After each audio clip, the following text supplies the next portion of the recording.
The Supreme Court has adjourned judgment on a suit filed by 10 states asking the Apex Court to restrain the Muhammadu Buhari regime from fully implementing the Naira Redesign policy. The court adjourned till March 3rd after the presidential elections. The court had adjourned the suit on Naira swap policy to February 22nd to allow it to consolidate all cases on the matter emanating from 9 more states of the Federation seeking to be joined in the suit.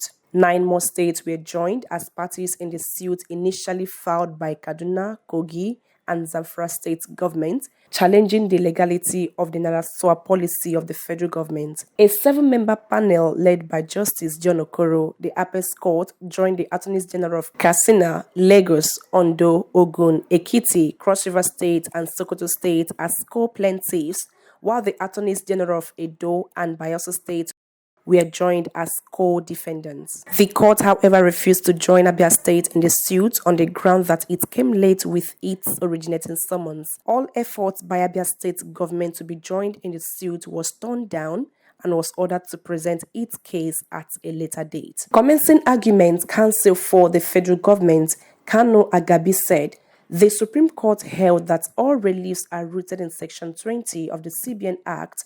Therefore, the Apex Court has no jurisdiction to hear the suit as the action cannot commence with an originating summons." He wondered why the plaintiff did not bring the CBN governor to court as a respondent after making reference to him 32 times in the originating summons. Counsels for Edo and Bayelsa State also agreed that it should be dismissed for lack of jurisdiction. The counsel for Rivers urged the court to grant all relief sought therein. Counsel to the AGF also urges the court to dismiss the suit entirely. Also, the Attorney General of the Attorney General of Kano State, who is a co-plaintiff, argued that President Muhammadu Buhari sidelined members of the National Economic Council and only relied on the advice of the CBN governor in the implementation of the monetization policy. He added that the president decided to exercise his powers without consulting with the state government as required by the law.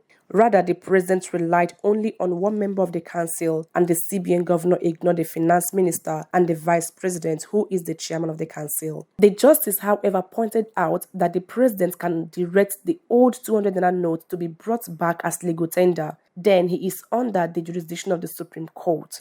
Also, the Attorney General of Jigawa State stated that Section 148 of the Constitution compelled the president to seek the advice of the Jigawa State governor as a federating unit, but the president did not do so in the federal government implementation of the redesign policy. The Central Bank of Nigeria (CBN) had extended the deadline for the swap of old 200 naira, 500 naira, and 1,000 naira notes from January 31st to February 10, following complaint by many Nigerians, but the Supreme Court, after a suit filed by the state, held that the federal government, the CBN, commercial banks must not continue with the February 10 deadline, pending the determination of a notice in respect of the issue on February 22nd.